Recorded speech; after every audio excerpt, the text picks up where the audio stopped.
Hey guys welcome to my channel. আমি Maharaja. Very good morning বন্ধুরা। এখন তোমাদেরকে দেখাবো খাদানের ইনসেন লেভেলের ক্রেজ, ঠিক আছে, মানে ব্যাং অন লেভেলের ক্রেজ যাকে বলা যেতে পারে। বন্ধুরা একবার জাস্ট, আমি কিচ্ছু বলবো না, একবার জাস্ট বুক মাই শোটা খোলো বন্ধুরা। যা মানে ইন্টারেস্টেড পাচ্ছে, লাস্ট কোন বাংলা ছবি এরকম ইন্টারেস্টেড পেয়েছে ভাই? 22,300। আমার এখন মনে পড়ছে চেঙ্গিজের প্রায় 25,000-এর ইন্টারেস্টেড ছিল। মনে হচ্ছে ভেঙেও দিতে পারে, কিছু বলা যাচ্ছে না। যে পরিমাণে হুড়মুড় করে গ্রো করলো, তাতে কিচ্ছু বলা যাচ্ছে না যে এটা হবে না, ওটা হবে না, কি হবে এক্স্যাক্টলি, সিরিয়াসলি বলছি। এবার কিছু জিনিস তোমাদেরকে দেখাই। এক তো কালকে নৈহাটির বড় মাঠ ভিড়টা তো আমি বললামই, আমি নিজেও ছিলাম সেখানে। আমি তোমাদেরকে একটা টাইপের ভাবে দেখিয়েইছি। আরও একটা জিনিস আমি তোমাদেরকে জাস্ট দেখাই, এই যা দেখো জাস্ট, মানে এটা জাস্ট আনবিলিভেবল ভিড় ছিল। এটা দেবদার নিজের পেজ থেকে পোস্ট হয়েছে, তোমরা দেখো। একটা গোটা রাস্তা ব্লক হয়ে গেছে দেখো একটা মানুষের জন্যে। কী লেভেলের উন্মাদনা একটা মানুষের জন্যে। ব্যারাকপুরটা তো একটা কলেজের ভিতরে ছিল না হয়, এটা জাস্ট মানে ইনসেন লেভেলে ভিড় হয়ে গেছে। ইনসেন লেভেলের উন্মাদনা বলে না, সেইটা হয়েছে জাস্ট। কিছু বলার নেই। দিস ইজ দ্য দেবদাস পাওয়ার, ঠিক আছে, বক্স অফিস কিং। হ্যাঁ, মানুষটার জন্য না কাতারে কাতারে ভিড় হয়। মানুষটা শুধু ভিড় হয় তাই নয়, এই যে যত লোক হয়েছে এখানে, অলমোস্ট 10,000 মতন লোক আছে এখানে, তো এই লোকগুলো কিন্তু হলেও কনভার্ট হবে। এমন নয় যে শুধু যাবে। দেবদা মাথায় হাত দিয়েছে, বলছে হায় ভগবান, মানে একটা কোনো বড় সড়ো ক্ষতি হয়ে যাওয়ার মুখে আর কি বলা যেতে পারে। এবং আমি বুঝতে পারছি না, আমার চ্যানেলে ভাই ইনসেন লেভেলে কালকে ব্যারাকপুরের ইভেন্টটা গেছে, মানে লাইভটা জাস্ট 24,000 ভিউজ।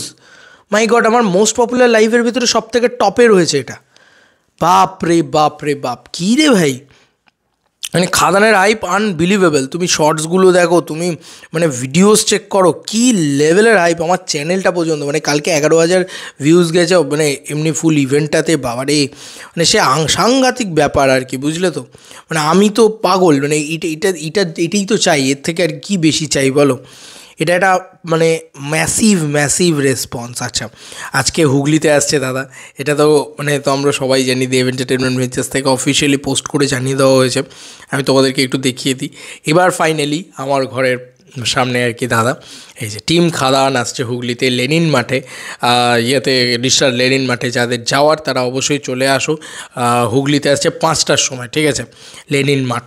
এবার আসতে চাইলে এসো। আমার মনে হয় আসতে চাইলে না, সবাই অলরেডি প্ল্যান করেই ফেলেছে যে এইবার তো আসবো ভাই, আজকে তো আসবোই। এই জিনিসটা কোথাও গিয়ে প্ল্যানিং হয়ে গেছে। আচ্ছা, আর যেটা হয়েছে সেটা হচ্ছে অন্তরা মিত্র বলে একজন, তিনি কিন্তু অলরেডি স্টেজ মঞ্চ করছিলেন, সেখানে কিন্তু এই জিনিসটা করেছেন দেখো।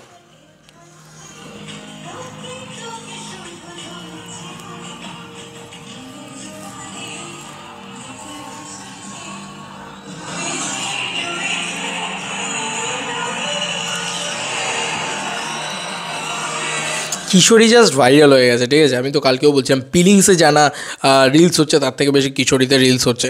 এবার দাঁড়াও, একটা জিনিস, আমি যদি সেই ভিডিওটা রেখে দিয়ে থাকি, তাহলে আমি তোমাদেরকে একটু শোনাবো সেই ভিডিও। তো পেয়েছি।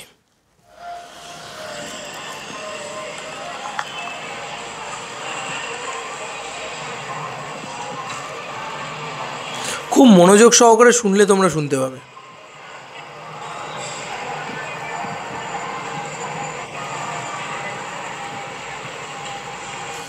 এটা আমাদের ফ্ল্যাটেরই মানে আশেপাশে কোথাও এটা বাজছিল গানটা, এবং বক্সে বাজছিল, বুঝতে পারছো তো, মানে বিয়েবাড়ি হোক বা বিভিন্ন জায়গায় সেখানে বাজছিল গানটা।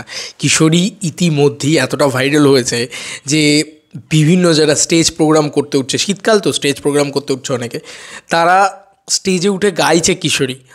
অবাক বিষয়, হ্যাঁ অবাক বিষয়।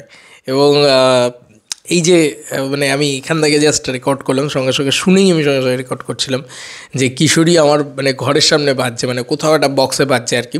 তবেই না আমার এত উপরে মানে উঁচু তলায় আসছে, আমার কানে আসছে, তো বক্সে বাজছে, একটা বড় করে বাজছে। তো পেয়ারে লালের বাজতে শুনি ভালো লাগে, কিন্তু কিশোরী এখনই বাজতে শুনছি, মাই গড। আজকে হুগলিতে যারা আসছো দেখা তো হচ্ছেই। আমি ভাই সব জায়গায় গেছি, হুগলিতে যাবো না, এটা হতে পারে আমার নিজের ঘরের পাশে। যাই হোক, যেটা বলার হচ্ছে ইনসেন লেভেলের ক্রেজ, ঠিক আছে, ইনসেন লেভেলে, মানে আর ক্রেজটা আর কোনো ধরা ছোঁয়ার বাইরে চলে গেছে, সব কিছুর ঊর্ধ্বে চলে গেছে খাদান এখন অন্য লিগে চলে গেছে, ঠিক আছে। এবার দেখা যাক, অ্যাডভান্স বুকিং এখনও প্রপারলি খোলেনি, কালকে সম্ভবত সব জায়গায় কিছুটা করে খুলবে, পরশু দিন সবটা খুলবে। তো আমার মনে হয় যে ওই মানে আল্লু অর্জুনের চাপ পড়বে বা এ হবে এমনটা আমার মন বলছে না। আমার মন বলছে ম্যাসিভ হল, ম্যাসিভ শো পেতে চলেছে খাদান। আল্লু অর্জুন কিছুই করতে পারবে না খাদানের ধারে পাশে। খাদানকে চাপতে আল্লু অর্জুন পারবে না। পুষ্পা 2 এর যা খেলা দেখানো হয়ে গেছে, এবার পালা খাদানের।